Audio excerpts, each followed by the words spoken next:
ॐ सदाशिवसमारम्भाम् शङ्कराचार्यमध्यमाम् अस्मदाचार्यपर्यन्ताम् वन्दे गुरुपरम्पराम्। ओ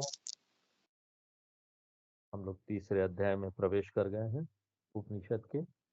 तो तीसरे अध्याय का पहला मंत्र पढ़ेंगे। ब्रह्म देवेभ्यो विजिज्ञे ब्रह्मः देवेभ्यो विजिज्ञे तस्यः ब्रह्मणो विजये तस्यः ब्रह्मणो विजये देवा अमह्यन्त देवा अमह्यन्त तायेक्षन्त तायेक्षन्त अस्माकमेवायं विजयः अस्माकमेवायं विजयः अस्माकमेवायं महिमेति। अस्माकमेवायं महिमेति।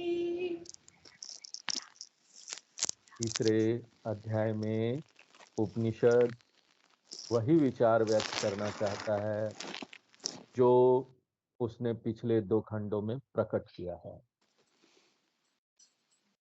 लेकिन पिछले दो खंडों में इसे अमूर्त रूप में प्रस्तुत किया गया, निर्गुण रूप में। अब यहाँ पर इस तीसरे अध्याय में आकर कहानी के माध्यम से इसको ठोस रूप दे दिया गया है। पिछले दो खंडों में जो हम निर्गुण ब्रह्म के रूप में देख रहे थे, ये आत्मा है, ये ब्रह्म है, वही निर्गुण ब्रह्म को यहाँ सगुण ब्रह्म के रूप में प्रस्तुत किया गया है। निर्गुण ब्रह्म को जानने के लिए अंततः हमें पारंपरिक शिक्षा का सहारा लेना होगा। इति सुश्रुम पूर्वेशाम ये नस्तद व्याच चक्षिरे। संप्रदाय वाक्य, संप्रदाय प्रमाण ब्रह्म को जानने का एकमात्र साधन है। और इस कहानी में उस उपनिषद वाक्य का प्रतिनिधित्व उमा देवी करती है। तो इस प्रकार उमा उपनिषदों का प्रतिनिधित्व करती है। अब देखो, कुछ लोग बताते हैं ओमकार में 3 अक्षर है, आ, उ और मा। और उमा देवी, उमा, उसके भी 3 अक्षर हैं, उ, म और आ। तो ओंकार को उलटकर उमा बनाया जाता है, अथवा उमा को पुनर्व्यवस्थित करे तो ओंकार बनाया जाता है। ओमकार क्या है? ओमकार उपनिषदों की शिक्षा को दर्शाता है। गागर में सागर, एक छोटा सा ओम में पूरा वेदों की शिक्षा है। करने के लिए चाहिए ओम जो है वेदों का सार माना जाता है। क्या चीज? वेदों का सार। यस छंद सामृषभो विश्वरूपः छंदोभ्यो ह्यमृतात संबभूव। तैत्तिरीय उपनिषद का मंत्र। जब वेदों का मंथन हुआ तो ओंकार उत्पन्न हुआ, और इसलिए ओंकार शास्त्रों को दर्शाता है। उमा देवी भी शास्त्रों को दर्शाती है या शास्त्रीय ज्ञान का प्रतिनिधित्व करती है। इसी प्रकार देवी सरस्वती भी केवल उपनिषदों से प्रकट या मंथन किए गए ज्ञान का प्रतिनिधित्व करती है। क्योंकि सरस्वती, सरस शब्द का अर्थ है जल का स्तर, और वती, सरस्वती का अर्थ है वह जो पैदा हुई और जो झील में कमल पर निवास करती है। और ये जो सरस या झील वैदिक शब्दों का प्रतिनिधित्व करती है। जो वेद है ना, वो झील की तरह है, शास्त्र झील की तरह है। जैसे कि हमने गीता में जब ध्यान श्लोक पढ़ा था तो उसमें पढ़ा था ना, भारत पंकजम, महाभारत पंकजम रूपी तालाब के रूप में उसकी तुलना उससे की गई थी। तो इसी प्रकार यहाँ सरस वेद की झील का प्रतिनिधित्व करती है, वेद रूपी झील। ज्ञान ब्रह्म को प्रकाशित करता है। इस प्रकार उमा देवी, सरस्वती देवी आदि शास्त्रों और शास्त्रीय ज्ञान का प्रतिनिधित्व करती है, और शास्त्रों और शास्त्रीय ज्ञान के माध्यम से ही ब्रह्म को समझा जा सकता है। तो इस प्रकार तीसरे अध्याय की कहानी पहले 2 अध्यायों की शिक्षा का प्रतीकात्मक प्रतिनिधित्व करती है। और हमने इस कहानी का सार संक्षेप में देखा था पिछले क्लास में। अब हम उस मंत्र को देख रहे हैं जिसमें कहानी का विस्तार किया गया। पहले मंत्र में हमने देखा कि देवताओं और असुरों के बीच एक नियमित युद्ध जो होता था, उसमें से एक युद्ध हुआ और देवताओं को जीत मिली। आमतौर पर देवता लोग सात्विक और विनम्र होते हैं, उनमें अहंकार की समस्या नहीं होती। लेकिन कोई ऐसा कमजोर क्षण, हमारे जीवन में भी कमजोर क्षण आता है ना, जब हम बह जाते हैं उस क्षण में। अच्छे सच्चे ईमानदार लोग भी अहंकारी हो जाते हैं, वो बह बह जाते हैं उस क्षण। वो क्षण थोड़े समय के लिए, टेम्पोररी, बाद में भगवान तो सहायता करते ही हैं। तो इस तरह से देवता भी अहंकारी हो जाते हैं। तो इससे ये बात बहुत स्पष्ट है कि सबसे सात्विक व्यक्ति, विनम्र व्यक्ति भी कभी कभी कमजोरियों में फंस सकता है। इसलिए आप हमारे सभी पुराणों में पाएंगे कि महान भक्तों को भी इस समस्या का सामना करना पड़ता है। हमारे ग्रंथों में पाएंगे आप है आंजनेय गर्व भंग, हनुमान जी का गर्व भंग, ये एक कहानी है। नारद गर्व भंग, ये एक कहानी है। गरुड़ गर्व भंग, एक कहानी है। रुक्मिणी गर्व भंग, एक कहानी है। तो यहाँ पर हमको गर्व भंग मिला हुआ है। गर्व भंग से आपका क्या मतलब है? गर्व का मतलब है अहंकार, भंग का मतलब है विनाश करना। तो नारद जी, हनुमान जी जैसे भक्त गर्व में जकड़े हुए थे, तो साधारण देवताओं की क्या बात करें। ये तो अग्नि देव थे, इंद्रदेव, ये लोग थे, उनकी भी यही समस्या थी। इसलिए ना खाली अच्छा व्यक्ति बन जाना पर्याप्त नहीं है। हम बड़े अच्छे और सच्चे हैं, हमको क्या जरूरत है उपनिषद की, हमको क्या जरूरत है इन शास्त्रों की ज्ञान की, लोग बोलते हैं। लेकिन आप बात समझिए कि यहाँ सच्चा और अच्छा व्यक्ति भी दुखी होता है, अहंकार में पड़ता है, उसको भी जीवन की सारी समस्याएं आती है। जितना भी आप अच्छा हो जाइए, समाज के लिए आप जितना अच्छा हो जाइए, अच्छा बनकर आप दुख को दूर नहीं कर सकते। अपने अपने दुख को आप काट नहीं सकते। संसार रूपी बीमारी का नाश नहीं कर सकते सिर्फ अच्छा बन के। आपको शास्त्रों का ज्ञान लेना पड़ेगा, एकमात्र यही दवा, यही उपाय है। और यहाँ पर देखिए, ये ऐसा क्षण था जब देवता जैसे लोग, बोलते हैं धरती पर वो मनुष्य देवता है जिसमें दैवी गुण आ गए, तो यानी दैवी गुण वाले देवता। अब ऐसे दैवी गुण वाले देवता को भी अहंकार की समस्या हो गई, और इसलिए भगवान के प्रति अपना आभार व्यक्त करने के बजाय उन्होंने सारा गौरव खुद ले लिया। और इसलिए उन्होंने सोचा अस्माकमेव अयम विजय। तो उन्होंने सोचा अस्माकेवम अयम विजय, अस्माकम एवं अयम विजय, हमने ही यह विजय हासिल की, मैंने ही ये शतक बनाया है। बैट्समैन लोग जाते हैं ना, खेलते हैं खेल, रन बनाते हैं, मैंने सबसे ज्यादा रन बनाया है, इसलिए अस्माकम एवं अयम महिमा, हमने सबसे ज्यादा, हमारी जो टीम थी सबसे अधिक रन हम लोगों ने बनाई, इसलिए ये महिमा भी हमारी है, हमारी ही होनी चाहिए। All credit goes to us only, और मी ओनली, सारा क्रेडिट मुझे ही मिलना चाहिए। देवताओं के मन में ऐसा अहंकार आ गया। तब भगवान ने सोचा कि अब समय आ गया झटका देने। अपने भक्तों को भी भगवान ना झटका देते रहते हैं, सीख देने के लिए। इसलिए दुख आए तो ये मत सोचिए कि हम भगवान के भक्त नहीं है, भगवान हमको प्रेम नहीं करते, झटका दे रहे हैं। नहीं, भगवान हमको बहुत प्रेम करते हैं। इसलिए तो वो सिखा रहे हैं। तो अब समझ में आ गया था, भगवान ने समझ लिया कि अब आ गया है, देवताओं को झटका देना है। तो इसलिए अब ये कहानी आगे शुरू होती है। तीसरा अध्याय पूरा कहानी है, बहुत आसान है। उपनिषदों के विद्यार्थियों के लिए तो बहुत ही आसान है। तो चलिए अब हम दूसरा मंत्र पढ़ते। अध्ययशां विजज्ञो तद्धैषां विदग्ध्यो तेभ्यो ह प्रादुर्बभूव भ्यो हा प्रादुर्बभूव तन्न व्यजानत अन्यव्यजानत किमिदं यक्षमिति। इदं यक्षमिति। तद विजज्ञो, तद मतलब है कि ब्रह्म जो अब ईश्वर का प्रतिनिधित्व करता है। क्योंकि ठोस रूप में बताया जा रहा है, कहानी रूप में तो हमको एक मूर्ति लाना पड़ेगा, एक रूप लाना पड़ेगा। तो तद ब्रह्म, अंतर केवल इतना है कि पिछले भाग में यह निर्गुण ब्रह्म ब्रह्म है, इस भाग में यह सगुण ब्रह्म, माया सहितम ब्रह्म है। यह विवाहित ब्रह्म है, गृहस्थ ब्रह्म है, क्योंकि श्रीमती ब्रह्म आ गई है ना अब।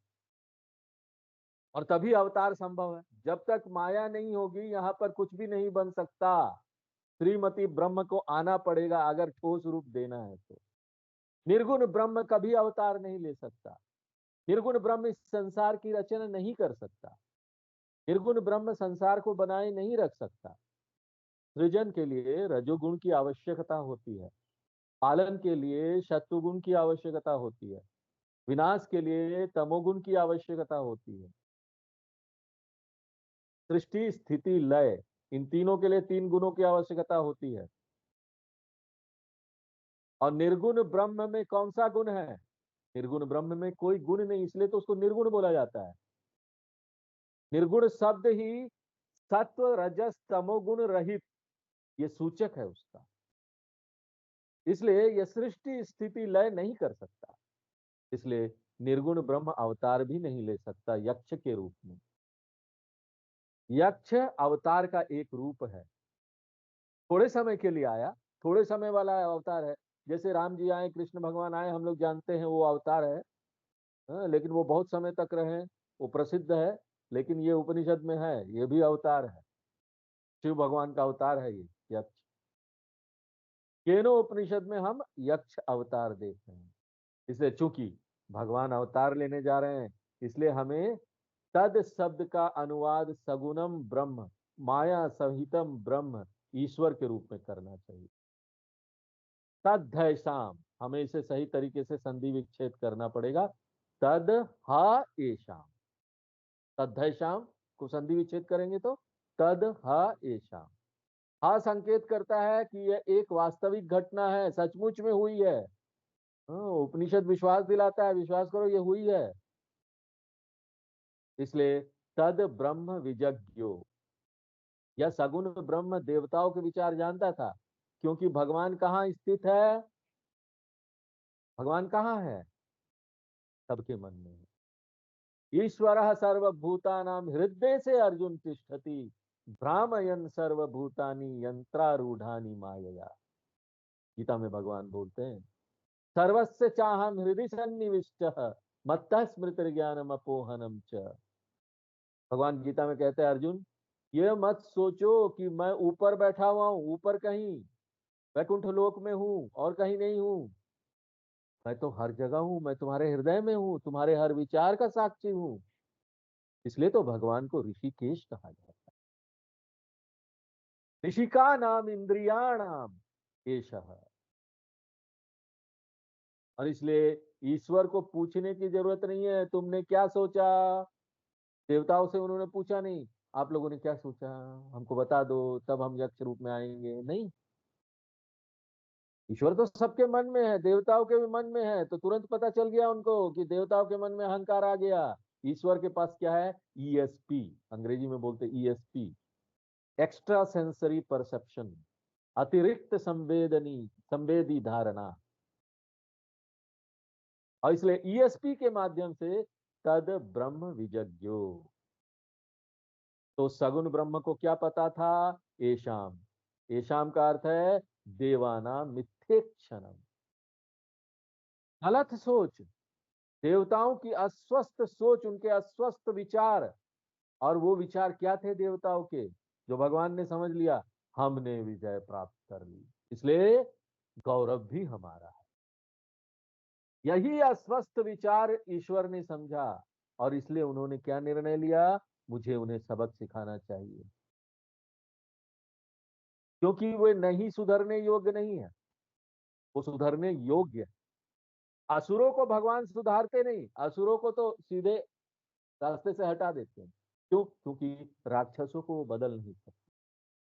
जो लोग अच्छे होते हैं, सच्चे होते हैं ना, दैवी गुण वाले होते हैं, भगवान उन्हीं को झटका देते हैं थोड़ा थोड़ा, ताकि उनको समझ में आ जाए। जो ज्यादा होते हैं ना, राक्षस टाइप के होते हैं, उनको तो भगवान सीधे ही हटा देते हैं, हटो अब तुम इस संसार में रहने लायक नहीं। हमको अपने परिवार में भी ऐसे लोग मिल जाएंगे, इसलिए हमको पता होना चाहिए किसको हमको बोलना चाहिए, करो ना करो, किसको नहीं बोलना चाहिए, चुप रहना चाहिए। तो इसी तरह से भगवान जानते थे कि देवता लोग ना सुधार के लिए उपलब्ध हैं। आप किसको सुधार सकते हैं? जो सुधार के लिए उपलब्ध है, जो आपको हाथ पकड़ा है, हाँ मुझे सुधार दो। तो जो अच्छे लोग होते हैं, भक्त लोग होते हैं, तो तैयार होते हैं, भगवान हमको सुधारो, हम इसलिए तो है आपके भक्त। इसलिए वे प्रकट हुए।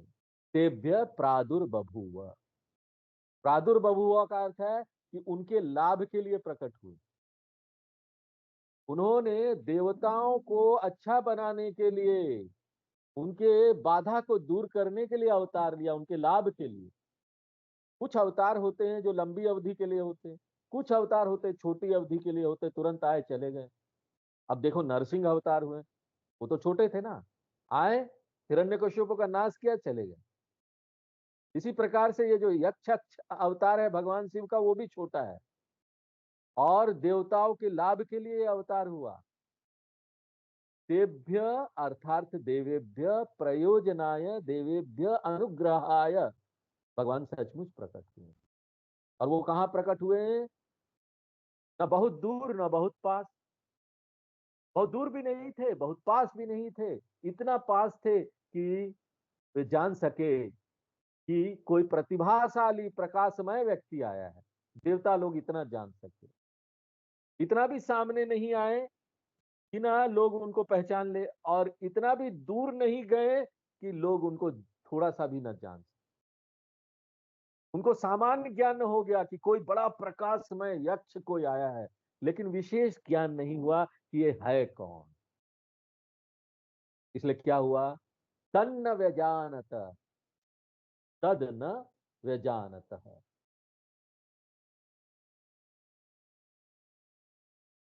देवता पहचान नहीं पाए, जान नहीं पाए कि यक्ष रूप में यह सगुणम ब्रह्म क्या है। यक्ष शब्द का क्या अर्थ है? पूजा योग्य। तद यक्षम, किमिदम यक्षम इति, यह अद्भुत रूप क्या है, ये मनमोहक रूप क्या है, ये पवित्र रूप क्या है। वे एक दूसरों को देखने लगे और अपने भौहें ऐसे ऐसे ऐसे करने लगे, एक दूसरे के बीच बातचीत करने लगे कि ये है कौन। एक दूसरे के साथ डिस्कशन करने लगे, चर्चा करने लगे। तो फिर आगे क्या हुआ? तीसरा मंत्र पढ़ते हैं।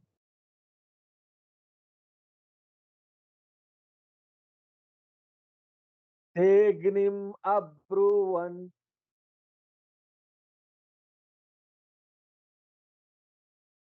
जात वेद एतद विजानीहि, किमेतद यक्षमिति तथेति। इसलिए उन्होंने एक दूसरे से पूछा और वे समस्या का हल नहीं निकाल पाए, वे नहीं जान पाए कि यक्ष कौन है। इसलिए उन्होंने किसी को यह पता लगाने के लिए भेजने का फैसला किया कि कोई तो जाए हम में से और पता करे कि यक्ष कौन है।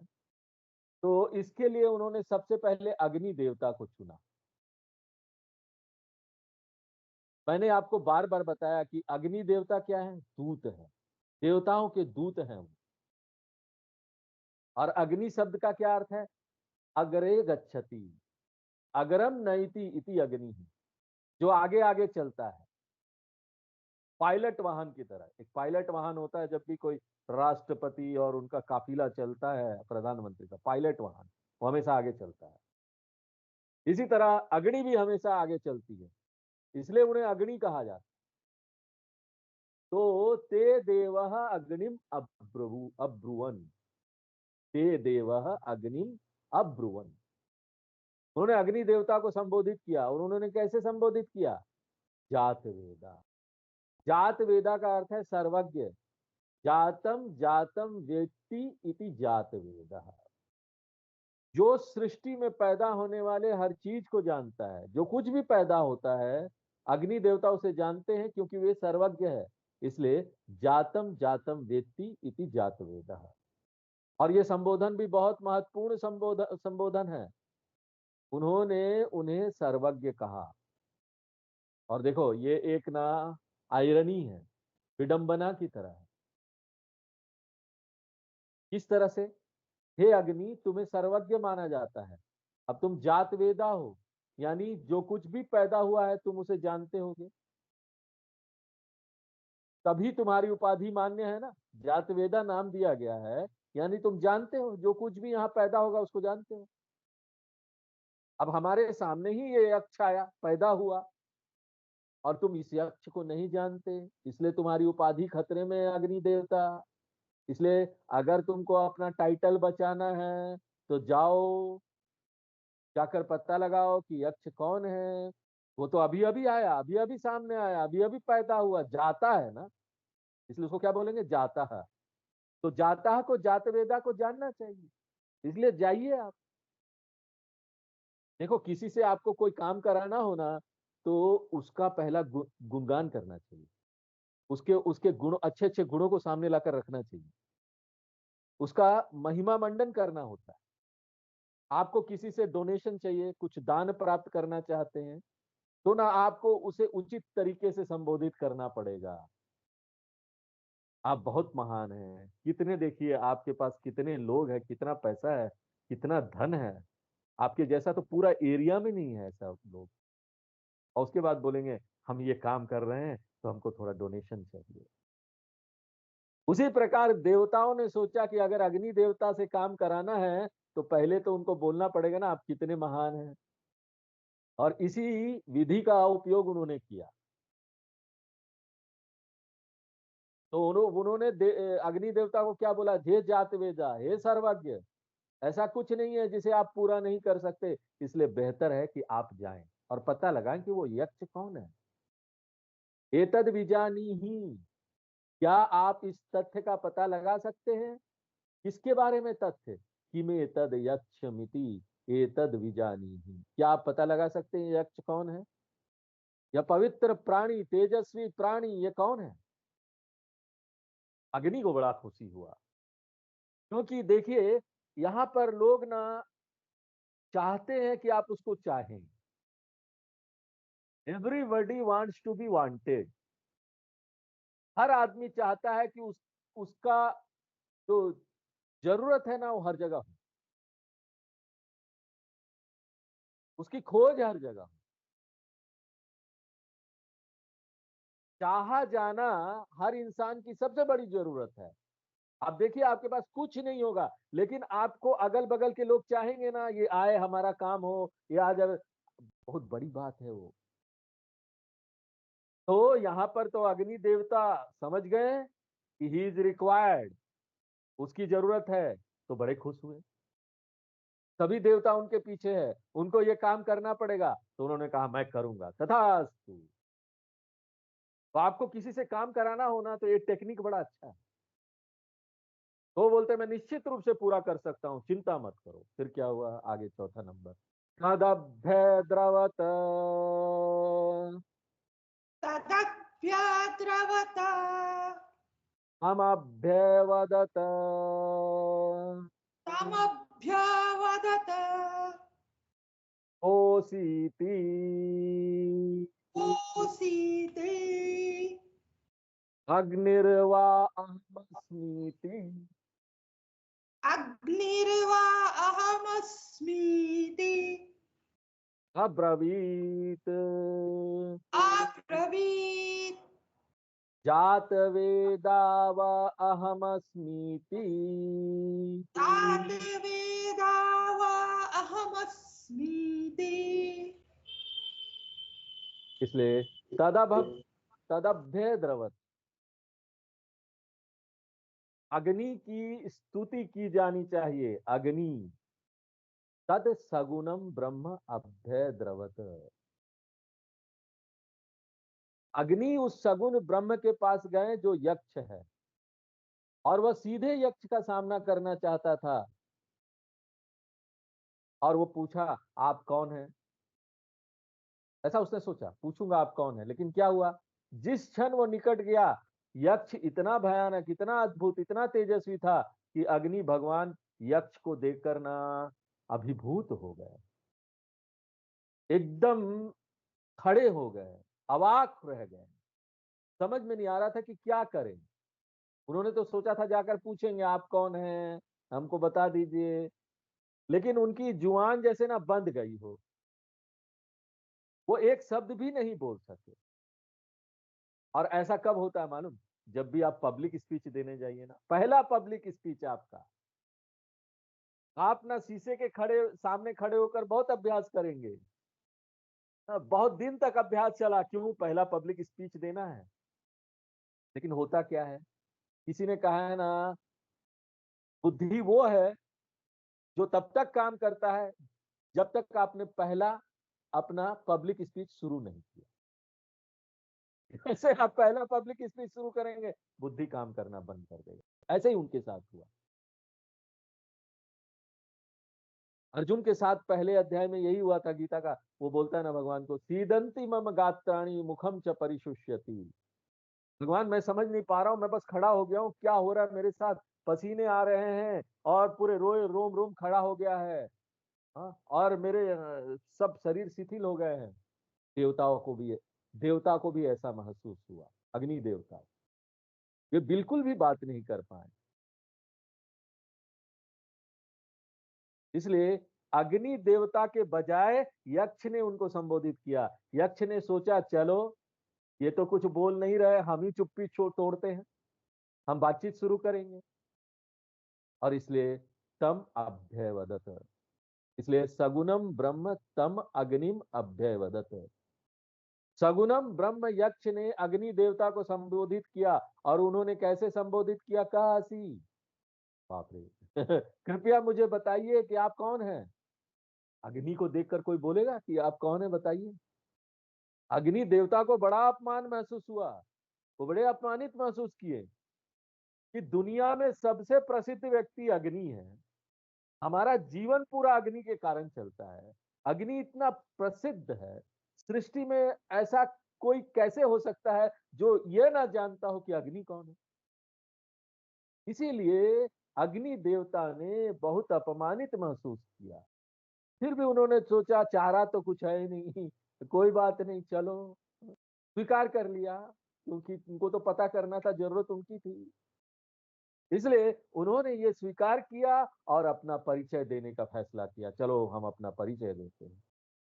अग्निर्वा अहम अस्मि, क्या तुम मुझे नहीं जानते, मैं अग्नि देवता हूं, जिसकी ऋग्वेद में सबसे पहली पूजा की जाती है। ऋग्वेद शुरू ही होता है अग्नि देवता की पूजा से, अग्निमीले पुरोहितम, ये वाक्य है जिससे ऋग्वेद शुरू होता है, ऋग्वेद का पहला मंत्र है। और इसका मतलब है अग्नि की स्तुति की जाती है, उनका आह्वान किया जाता है, और वे पुजारी पुरोहित हैं। रोज सुबह सभी लोग मेरी पूजा करते हैं। सूर्य रूपेण हम अस्मि, चंद्र रूपेण हम अस्मि, अग्नि रूपेण हम अस्मि, वैश्वानर अग्नि रूपेण हम अस्मि। मैं कितना लोकप्रिय हूँ, लौकिक और वैदिक दोनों के अनुसार अग्नि लोकप्रिय है। वेदों में भी सबसे पहले आता है, लौकिक में भी, हर काम में वो है। इसलिए वो कहते हैं कि मैं वही लोकप्रिय अग्नि हूं, और केवल इतना ही नहीं, मैं जात वेदा हूं, मेरा टाइटल है पद्मश्री अग्नि, पद्म विभूषण अग्नि, जात वेदा व अहम अस्मि। मुझे इतनी सारी उपलब्धियां मिली है। हाँ? लोगों को यहाँ दिया जाता है अवार्ड, पद्मश्री, पद्म विभूषण, उपाधियां दिया जाता है। वो सब उपाधि वो बता रहा है अग्नि, मुझे भी ये मिला है, मुझे भी उपाधि मिला हुआ है। और उपाधि क्या है? जात वेदा व अहम अस्मि। मैं जात वेदा सर्वज्ञ ईश्वर के रूप में जाना जाता हूँ। अग्नि ने ये यक्ष को बोला, और फिर यक्ष ने क्या किया? आगे 5वां नंबर मंत्र। तस्मिग्गस्त्वयि तस्मिग्धस्त्वयि किं वीर्यमिति किं वीर्यमिति अपिदगुं सर्वं दहेयम् अपिदं सर्वं दहेयम् यदिदं पृथिव्यामिति। यदीदं पृथिव्यामिति। तो यक्ष ने अग्नि से आगे पूछा, बताओ तुम क्या कर सकते हो?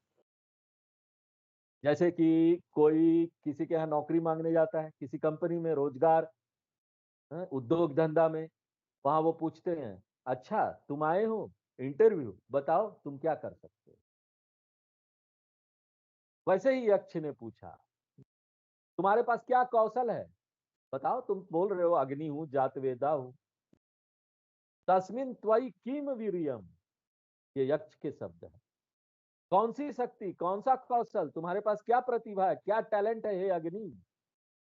और अब तो अग्नि को और भी अपमान महसूस होता है, लेकिन फिर भी कोई फर्क नहीं पड़ता। वह कहता है क्योंकि मैं आ ही चुका हूं यहाँ, अब तो जो करना करना ही है। इसलिए वो बताता है कि मैं इतना शक्तिशाली हूँ। सर्वम अपि इदम दहेयम, यहाँ मैं सामने आने वाली हर चीज को जला सकता हूँ। मैं बहुत शक्तिशाली हूँ। और जब मैं कहता हूँ सब कुछ, यहाँ सामने की कुछ चीजें नहीं कि ये थोड़ी चीजें। यदिदम पृथिव्यामिति, पूरी पृथ्वी पर जो कुछ है, मैं पूरा का पूरा बहुमंजिला इमारत को खत्म कर सकता हूँ। आईफिल टावर हो या बुर्ज खलीफा हो, मैं सबको नष्ट कर सकता हूँ। विशाल जंगल को मैं नष्ट कर सकता हूँ। किसी भी चीज का नाम लो, मैं उसे जलाकर राख कर सकता हूँ। अभी कैलिफोर्निया में आग लगा हुआ, कैलिफोर्निया स्टेट में, लॉस एंजल्स के पास। हॉलीवुड की सारे बड़े बड़े जो स्टार हैं, उनके लोगों के घर में भी आग लग गई। जंगल का आग देखो, अग्नि क्या कर सकता है। अब देखिए अग्नि क्या कर सकता है। न्यूज में है, कई दिनों से तो न्यूज में चल रहा है, पता ना कहाँ कहाँ आग आई। और ये कहा जंगल का आग ही तो था, अग्नि। तो अग्नि देवता बोलते मेरी शक्ति इति अग्नि यक्षम अब्रवीत। इसलिए अग्नि ने दो बातें बताई। वो कौन है और क्या है। दो प्रश्न पूछे जाते हैं ना, आप कौन है, आप क्या है। आप कौन है मतलब आप अपना बायोडाटा देंगे। आप क्या है मतलब, मैं यहाँ इंजीनियर हूँ, यहाँ जीएम हूँ, जनरल मैनेजर हूँ, मैं वहां ये कर रहा हूं। अग्नि ने ये दोनों बताए, कौन है और क्या है, और उसका विभाग क्या है। उसका जलाने का विभाग है, अग्नि जलाता है। हाँ, अग्नि का ना खाना बनाने का विभाग भी है। गैस जलाते हैं, खाना बनाते हैं, अग्नि है। दोनों विभाग है, नष्ट करने का भी और यहाँ पर खाना बनाने का भी, सृजन करने का भी। लेकिन देखो मन में व्यक्ति का क्या चलता है। देखो वो यक्ष को डराना चाह रहा था, इसलिए उसने अपने सृजन शक्ति के बारे में बात नहीं की कि मैं खाना भी बना सकता हूँ। वो क्या बोला, मैं नष्ट कर दूंगा। अहंकार देखो अंदर से। आप ना व्यक्ति के अंदर अहंकार है कि नहीं, आपको ये पता करना है ना, उसके शब्दों पर ध्यान दीजिए। उसने अपने बारे में नहीं बताया कि उसके पास सृजन शक्ति है, विध्वंसक शक्ति की बात कर रहा था।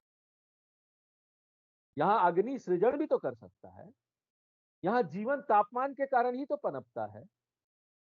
जहां पर बहुत ज्यादा बर्फ होता है, अंटार्कटिका में, वहां जीवन नहीं है, वहां जीवन पनप नहीं सकता। माँ के गर्भ में बच्चा पनपता है ना, वहां एक विशेष टेम्परेचर होता है। इसलिए तो देखिए जब बाहर आते हैं बच्चे को प्रॉपर टेम्परेचर नहीं मिलता तो उसको इंक्यूबेटर में रखा जाता है। तो जीवन संभव केवल उपयुक्त तापमान के कारण है। इसलिए अग्नि तत्व से जीवन भी संभव है, मृत्यु भी अग्नि तत्व से होती है। इसलिए मैं जीवन दाता भी हूँ, मैं जीवन का नाश करने वाला भी हूँ, मैं इतना शक्तिशाली हूँ। फिर यक्ष ने क्या किया, अभी और इंसल्ट होना बाकी है, और अपमान किया।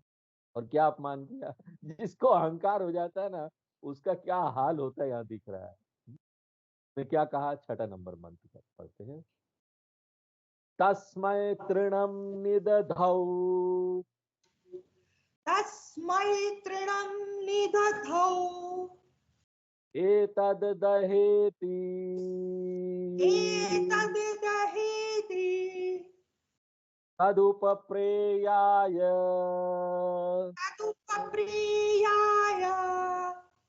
सर्वजवेन सर्वजवेन अन्न शशाकदग्धुम् तन्न शशाकदग्धुम् ततत एव निववृते तत् एव निववृते नैतदशकं विज्ञातुम् नैतदशकं विज्ञातुम् यदेतदयक्षमिति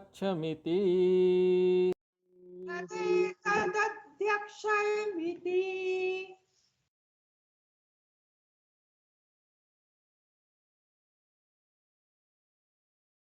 इसलिए यक्ष ने क्या किया, उसने घास का एक छोटा तिनका लिया, और वो भी उसको कहाँ मिला, उसके पास पहले से जरूर होगा।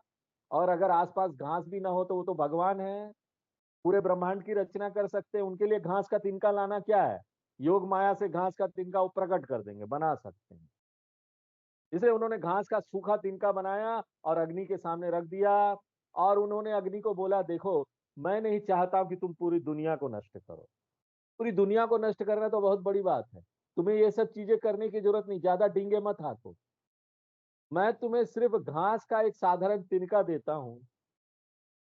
एक सरल काम दिया उन्होंने अग्नि देवता को, घास के पत्ते को जलाना है। इसलिए तस्मै तृणम निदधौ तस्मै अग्नई, उस अग्नि देवता की परीक्षा लेने के लिए सगुनम ब्रह्म यक्षौ तृणम निदधौ, उसने घास का एक पत्ता रखा, तिनका रखा, और अग्नि से कहा एतद दहेति, आप इस घास के पत्ते को जला दो।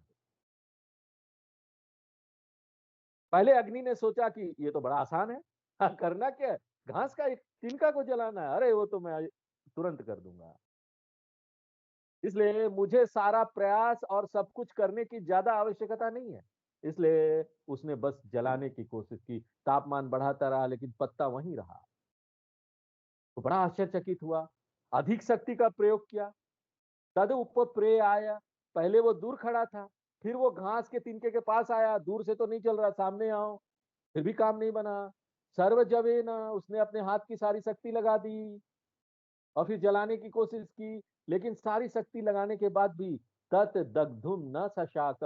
असल में अगर कोई और होता ना, कुछ और होता, देखो हिरोशिमा नागासाकी में क्या हुआ था, कुछ लाख डिग्री तक तापमान बढ़ा था, और कितने किलोमीटर तक सब कुछ जल गया, उसका जो प्रभाव है आज भी पता चलता है। और बोलते हैं हिरोशिमा में जो एटम बम गिरा था वो सबसे छोटा था। अब हमारे पास तो उससे भी अभी बड़ा बड़ा हथियार है, बड़ा बड़ा शक्तिशाली बम है। अग्नि देवता ने तापमान बढ़ा दिया, और कैसा बढ़ाया होगा, एटम बम, हाइड्रोजन बम की तरह, न्यूट्रॉन बम की तरह। और उसका नतीजा क्या हुआ, अगल बगल की सारी चीजें जल गई, लेकिन यक्ष वैसे ही का वैसे ही खड़ा है, घास का तिनका वैसे का वैसे ही बचा हुआ। अब अग्नि को पता चला कुछ तो गड़बड़ है, यहाँ कुछ रहस्य है। इसलिए उसने क्या किया, सतत एव निवृत्ते, उसने हार स्वीकार कर ली। और वो क्या है, मेरे जलाने की शक्ति वास्तव में मेरी नहीं है। उसको ये बात समझ में भीतर भीतर तो आती है, लेकिन आत्मसात नहीं हुआ, बीज डल गया, समझ में आ गया कि उसकी शक्ति उसकी नहीं है। यक्ष के आशीर्वाद के बिना अग्नि अग्नि नहीं है। यक्षोत्रेण न यक्षोत्रेण न शृणोति येन श्रोत्रमिदं श्रुतम तदेव ब्रह्म त्वं विद्धि नेदम यदिदम उपासते। पहले अध्याय का 7वां मंत्र है, आपको यहाँ उसको कनेक्ट करना पड़ेगा। आंखें उस ब्रह्म को नहीं देख सकती, लेकिन आंखें उस ब्रह्म के कारण ही बाकी सब चीज को देखने में सक्षम है। इसी प्रकार अग्नि यक्ष को नहीं जला सकती, अग्नि बाकी सब कुछ जला सकती है केवल यक्ष के आशीर्वाद के कारण। उस एक चीज के कारण हमको ये सारी शक्ति मिली हुई है। और जब यक्ष ने आशीर्वाद वापस ले लिया तो अग्नि अपना अस्तित्व खो देते हैं। जैसे श्रोत्रस्य श्रोत्रम, अग्निय अग्नि यक्ष। जब यक्ष चला जाता है तो अग्नि अपनी अग्नि वाली स्थिति खो देता है, क्योंकि अग्नि अग्नि तभी है जब उसमें दाहक करने की शक्ति है, दहन करने की शक्ति है। इसलिए अग्नि ने अपना सिर नीचे कर लिया, पराजित महसूस किया, अपमानित महसूस किया और फिर देवों के पास चला गया, वापस आ गया। फिर भी ना मन ना वो स्वीकार नहीं करना चाहता था, पूरी तरह से स्वीकार नहीं कर रहा था, अहंकार तो अभी भी है। तो बड़ा ही कैजुअली उसने सबको बता दिया, ये तद यक्षम विज्ञातुम न सकम। मैं ना उसको नहीं समझ पाया, आप लोग समझ लीजिए। ये नहीं बोला कि अरे वो बहुत बड़ा है, महिमा मंडल भीतर से था ना, अभी अहंकार अभी है, बचा हुआ है। यूं ही बोल के साइड से निकल गया। तो अब क्या हुआ, देवताओं ने जो पहला आदमी भेजा था वो क्लियर बोल्ड हो गया, होल्ड आउट। आगे अब सातवां मंत्र। अथ वायुम अब्रुवन, अथ वायुमब्रुवन् वायवे तद विजानीहि, वायवे तद्विजानीहि किमे तद यक्षमिति, इमे तद्यक्षमिति कथयति। कथयति। अथ, अथ का अर्थ है अग्नि परिभव अनंतरम। अग्नि की पराजय के बाद देवता वायु देवता के पास गए। क्यों? वायु अग्नि का बड़ा भाई है, क्योंकि पहले आकाश का जन्म हुआ, आकाशाद वायु, हाँ? वायु अग्नि, आपको याद आ गया तत्वबोध। आकाश से वायु का जन्म हुआ, वायु से अग्नि, तो बड़ा भाई कौन है? आकाश है। अग्नि क्या है? तीसरा बच्चा है। इसलिए वायु क्या है? अधिक शक्तिशाली है, इसलिए वो लोग वायु के पास गए। बड़ा भाई ज्यादा शक्तिशाली होता है ना। उन्होंने वायु से कहा एतद विजानी ही, अग्नि नहीं कर सका, कम से कम आप तो कुछ स्कोर बनाइए, जाके बैटिंग कीजिए अच्छी तरीके से, उसको पता कीजिए कि में तद यक्षमिति, क्या आप पता लगा सकते हैं कि यक्ष कौन है? तब वायु ने कहा हाँ मैं जानता था। हाँ, लोग ऐसा बोलते ना, मैं जानता था वो कर नहीं पाएगा, वो अग्नि है ना, वो कर नहीं पाएगा, मैं जानता था, इसलिए अब मैं जाऊंगा। हाँ? और मैं कर लूंगा, मैं जान लूंगा। बाकी की कहानी वैसे ही है जैसे अग्नि के संदर्भ में हुआ था, इसलिए मंत्र भी बिल्कुल वैसे ही है जैसे पहले वाला था। तो अब हम 8वां नंबर मंत्र पढ़ते हैं। तदभ्यद्रवत, तदभ्यद्रवत तमभ्यवदत् तदभ्यद्रवत ओसीति, ओसीति वायुर्वा अहमस्मीति, वायुर्वा अहमस्मीति अब्रवीत्, अब्रवीत् मातरिश्वा वा आदरिष्वा वा अहमस्मीति। अहमस्मीति। तो वायु भी बहुत गर्व के साथ, क्योंकि वायु तो पहले से फूला हुआ, हवा उसके अंदर भरा हुआ है, हा? इसलिए तो वायु है ना, फूला हुआ होगा। यक्ष के सामने गया और वो भी हक्का बक्का रह गया, कुछ बोल नहीं पाया, यक्ष से बात नहीं कर पाया। तो यक्ष ने बोला तुम कौन हो? तो पहला अपमान, पहला इंसल्ट हो गया। अरे वायु को कोई पूछेगा तुम कौन हो तो कितनी बड़ी बात है। वायु अपमानित महसूस करता है, लेकिन फिर भी अपना परिचय देता है, वायु व अहम अस्मि, मैं वायु हूं। वायु का मतलब क्या है? वो जो हर जगह घूमता है, सभी को प्राण देता है, सर्वत्र वाति इति वायु, वह जो प्राण शक्ति के रूप में हर जगह उड़ता है, सभी को जीवित करता है, तो ऐसा लोकप्रिय वायु तत्व मैं हूं। और केवल इतना ही नहीं, मुझे एक विशेष उपाधि भी मिली है, मातरिश्वा वा अहम अस्मीति। अग्नि का उपाधि क्या था? जात वेदा। वायु का उपाधि क्या है? मातरिश्वा। मातरिश्वा का अर्थ है वह जो आकाश में स्वतंत्र रूप से विचरण करता है। मातरी आकाशे स्वयति गच्छति इति मातरिश्वा। मातरी का अर्थ है आकाश, स्वा का अर्थ है वह जो बिना किसी प्रतिबंध के घूमता है। मातरिश्वा आकाश में बिना प्रतिबंध के घूमता है, कोई पासपोर्ट नहीं, कोई वीजा नहीं, कोई ग्रीन कार्ड नहीं, कोई टिकट नहीं, किसी भी चीज की जरूरत नहीं। वायु हर जगह स्वतंत्र रूप से घूमता है। तो बोलता है देखो मैं इतना महान देवता हूं। इस प्रकार वायु ने अपना परिचय दिया। तो फिर यक्ष ने क्या किया? 9वां नंबर मंत्र पढ़ते, तस्मिग्गस्त्वयि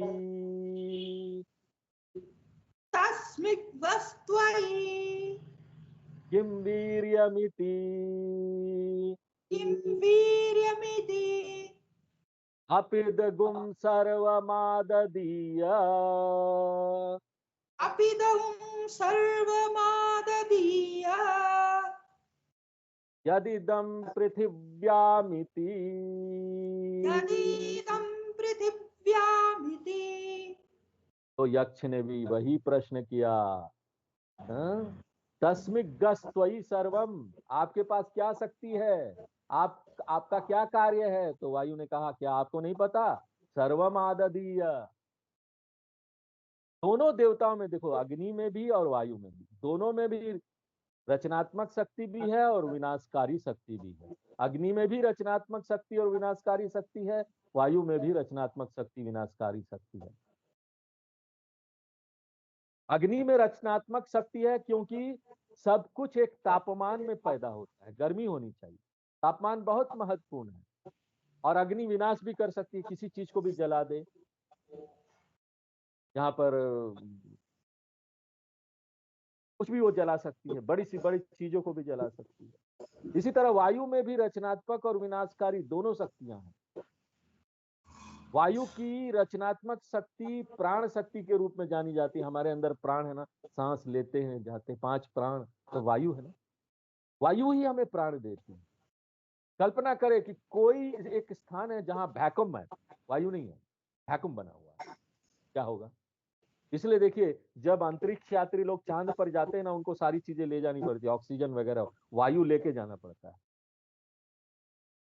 हमें वो इस चीज की कीमत नहीं पता, क्योंकि हमको सब मुफ्त में मिला हुआ है ना, इजीली मिल जाता है, इसलिए हमको ना इसका क्या कीमत है वो नहीं पता। वायु के कारण ही जीवन संभव है। इसलिए वायु रचनात्मक शक्ति का दावा नहीं करता, क्यों? अहंकारी ना। वो क्या बोलता है? मैं साइक्लोन हूं। ये ऐसे है जैसे अग्नि बोल रहा हूं मैं वोल्केनो हूं। रचनात्मक शक्ति का दावा नहीं करता। वो बोलता है मैं यहाँ साइक्लोन हूँ, चक्रवात हूँ, विनाश कर सकता हूँ, मैं जमीन से किसी भी चीज को उठा सकता हूँ, मैं कारों को उठा के फेंक सकता हूँ, मैं पेड़ों को उखाड़ के फेंक सकता हूँ, इसलिए सर्वम आददीय, मैं जमीन पर से सब कुछ उठा सकता हूँ। क्या? यदिदम पृथिव्यामिति, जो कुछ भी। और वैज्ञानिक लोग ना ये जो चक्रवात है ना उसकी गति को मापना चाहते हैं। अमेरिका में ये बहुत होता है रिसर्च वगैरह। वहां पर कई एक एरिया है जहां पर ना साइक्लोन आते ही रहता है, चक्रवात आते ही रहता है, और बड़ा विनाशकारी होता है वो उस पर शोध करते, रिसर्च करते, उसके अंदर मशीन उशीन डाल के जब चक्रवात आता है जोर से तो उसके अंदर कुछ डाल देते हैं, और वो उनको बताती है कि कितना टेम्परेचर है, कितने जोर से वो घूम रही है, उसका घूमने का फ्रीक्वेंसी क्या है, वो सब है, कितना उसमें शक्ति है। लेकिन क्या होता है यहाँ पर ना, वो मशीन अंदर डालते हैं तो ज्यादातर समय ये होता है कि वो चक्रवात ही मशीन को लेकर उड़ जाती है। मशीन ही उड़ गया तो क्या नापेंगे। एक हॉलीवुड की बड़ी अच्छी पिक्चरें आई थी, मैं पहले पिक्चर देखता था, अभी की बात नहीं कर रहा हूँ। ट्विस्टर, बड़ी अच्छी मूवी थी। उसमें ये पूरा दिखाया गया था कैसे अमेरिका में वो लोग रिसर्च करते हैं, किस तरह से साइक्लोन सब कुछ उड़ा के ले जाती है। बड़ी सुंदर प्रस्तुति थी। तो वायु देवता ऐसे ही बोलते हैं यहाँ पर, वो अपनी उस शक्ति के बारे में बताते हैं, ये मेरी शक्ति है, सर्वम आददय। फिर यक्ष ने क्या किया, वही घास का पुराना तिनका उठा के रख दिया, चलो उड़ाओ। तो आगे 10वां मंत्र पढ़ते हैं। तस्मै तृणम निदधौ तस्मै तृणं निदधौ एतद आदत्स्वेति एतद् आदत्स्वेति तदुपप्रेयाय तदुपप्रियाय सर्वजवेन सर्वजवेन अन्न शशाका दातुम् तन्न शशाकादातुं सतत एव निवृते ततः एव निवृते नैतदशकं विज्ञातुम् नैतदशकं विज्ञातुं यदेतद् यक्षमिति। यदेतद्यक्षमिति। तो वही घास का तिनका यक्ष ने वायु देवता के सामने रखा और कहा कि आपको बहुत बड़ी बड़ी चीजें करने की आवश्यकता नहीं है, बस इस घास की तिनका को उठा लीजिए। अब वायु को फिर अपमान महसूस होता है, मेरे लिए इतना छोटा काम, ये घास का तिनका तो मेरा एक छोटा सा लहर उठा देगा, मेरा क्या जरूरत है। अब वायु ने उसको उठाने की कोशिश की लेकिन वो उठा नहीं। तद उपप्रेयाय, निकट आए, सर्वजवेन, गति बढ़ा दी और ज्यादा शक्ति दिया, विशाल चक्रवात भी बन गए, साइक्लोन ले आया, लेकिन क्या हुआ, तत् आदातुम न शशाका। इन दोनों को छोड़कर आसपास की हर चीज उड़ गई, माने घास का तिनका और यक्ष को छोड़कर सारी चीजें उड़ गई। और वायु ने फिर बड़ा अपमान महसूस किया, अपना सिर नीचे कर लिया और गए क्लीन बोल्ड, वापस आते हैं अग्नि की तरह। और इधर उधर देखते हैं, किसी ने देखा तो नहीं, ऐसे अग्नि की तरफ देखते हैं, अग्नि भी उसको देख के समझ जाते हैं। जब दो आदमी एक एक बात जानता है ना, तो देखना वो आंखों से देखेगा, हाँ हम भी समझ गए, तुम भी समझ गया, दोनों हार गए ना, किसी को बताओ मत, चुपचाप। अग्नि ने देखा वायु को, वायु ने देखा अग्नि को। अब देवताओं ने सोचा अरे इनको भेजने का तो कोई फायदा नहीं हुआ। इंद्र देवता ने सोचा कि अब लगता है मुझे ही जाना पड़ेगा, मैं टीम का कैप्टन हूँ, हाँ मुझे ही वहां जाकर ना सेंचुरी मारना पड़ेगा, ये लोग तो क्लीन बोल्ड होकर आ गए हैं, तो चलो अब मैं जाता हूँ। तो आगे 11 नंबर मंत्र पढ़ते हैं। अथेन्द्रम अब्रुवन अथेन्द्रमब्रुवन् मघवन्ने तद्विजानीहि मघवन्नेतद्विजानीहि किमेतद् यक्षमिति किमेतद् यक्षमिति तथैति तथेति तदभ्यद्रवत् तदभ्यद्रवत् तस्मात् तिरोदधे। तस्मात् तिरोदधे। अब सभी देवताओं ने निश्चय किया कि अब कप्तान जी जाएंगे। उन्होंने बोला कप्तान जी आप ही जाइए। इंद्रम अब्रुवन, हे मघवन, मघवन का अर्थ है हे बलवान, जो सभी देवताओं में अधिक बलशाली है, हम सब असफल हो गए, केवल आप ही ये सफलता पूर्वक कर सकते हैं, आप जाकर पता लगाइए यक्ष कौन है। किमेतद यक्षमिति। इंद्र ने कहा आपको ये कहने की आवश्यकता नहीं है, मैंने खुद ही ये डिसीजन ले लिया कि मैं ये करूंगा, आप सब लोग बेकार है, मैं ही जाऊंगा। और इंद्र को अधिक अहंकार था, क्यों, कैप्टन था। इंद्र तो सब देवताओं का देवता है ना, कैप्टन जनरल, उसको ज्यादा अहंकार।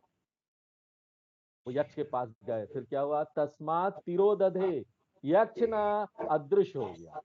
अग्नि से बात भी नहीं किया, कम से कम इंद्र से बात भी नहीं किया, क्षमा कीजिएगा, इंद्र से, अग्नि और वायु से तो कम बातचीत भी किया ना, लेकिन इंद्र इतना अभिमानी था कि यक्ष ने सोचा अरे ये तो मेरे बात करने के लायक भी नहीं है, इसलिए वो गायब हो। तस्मात् तिरोदधि।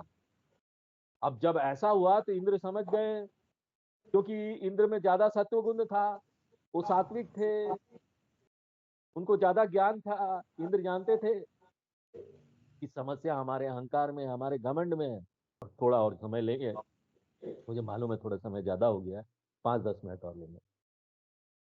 इसलिए अग्नि और वायु तो लौट गए थे, हाँ, लेकिन इंद्र नहीं लौटे। उनके अंदर जिज्ञासा था, सत्वगुण था, ज्ञान था। ये सारी चीजें महत्वपूर्ण है। कुछ लोग उपनिषद पढ़ने का प्रयास करते हैं, लेकिन अगर कोई सच्ची जिज्ञासा है ना तो ही उसको आगे जारी रखेंगे, नहीं तो 2-3 क्लास में आएंगे छोड़ देंगे।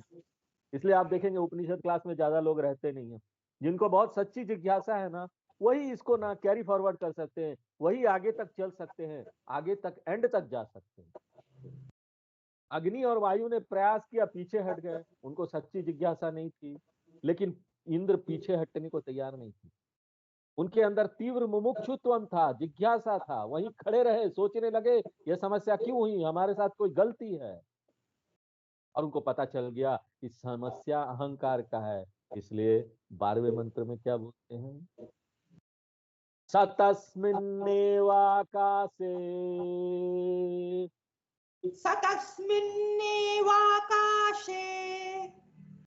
श्रियमाजगाम त्रियमाजगाम बहुशोभमानाम् बहुशोभमानाम् उमागुम हैमवतीम् उमाहुं हैमवतीम् आगुम होवाच ताहुं होवाच इमे तदयक्षमिति। इमे तद्यक्षमिति। तो इंद्र ने क्या पाया कि समस्या विनम्रता की कमी है, विनम्रता नहीं है। इसलिए देखिए, विनम्रता बहुत बड़ी चीज है हर साधकों में, सभी साधकों में। एक आध्यात्मिक साधक के लिए, एक व्यक्ति जो मोक्ष प्राप्त करना चाहता है, उसके अंदर बहुत विनम्रता होनी चाहिए। उसको तो अपना कोई भी चीज अपना मानना ही नहीं चाहिए, अपना कोई भी चीज क्रेडिट लेना ही नहीं चाहिए, ये मेरा है, मैंने किया, मेरी शक्ति है।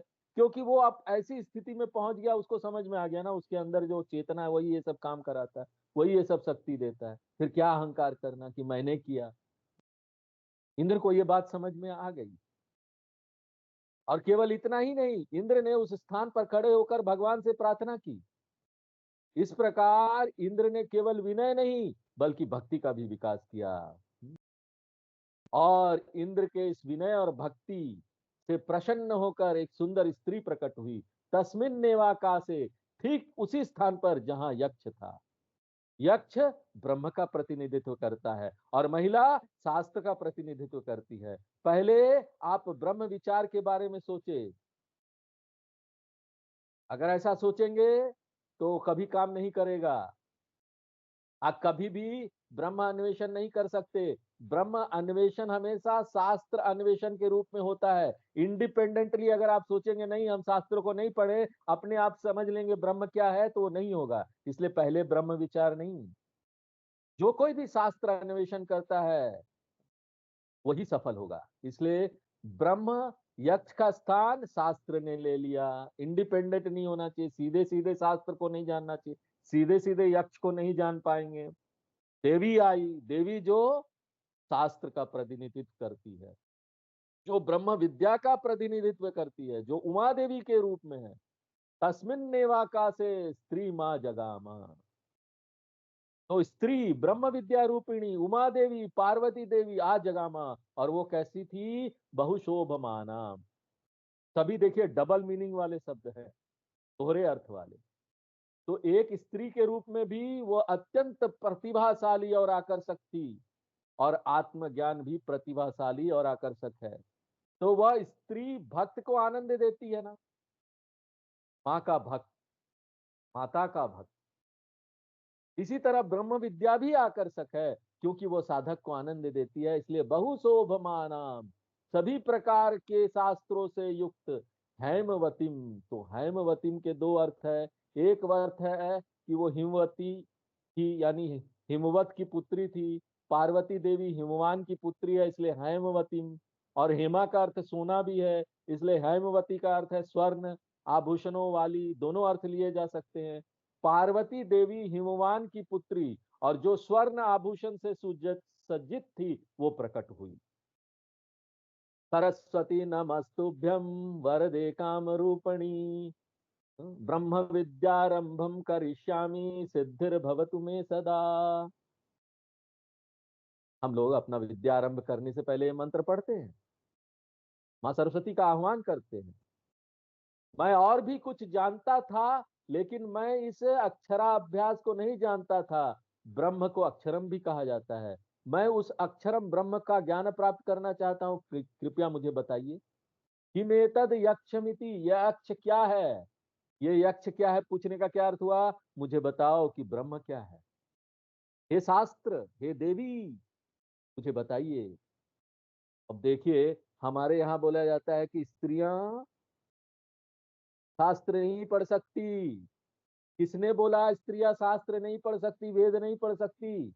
यहाँ तो उमा देवी गुरु बन गई, तो स्त्रियां गुरु भी हो सकती है, शास्त्र पढ़ा भी सकती है।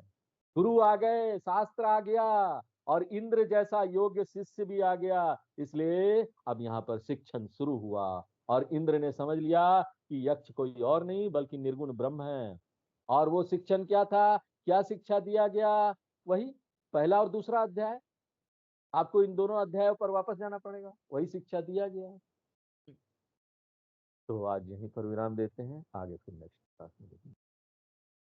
ओम पूर्णमदः पूर्णमिदं पूर्णात् पूर्णमुदच्यते पूर्णस्य पूर्णमादाय पूर्णमेवावशिष्यते। ओम शांति शांति शांति।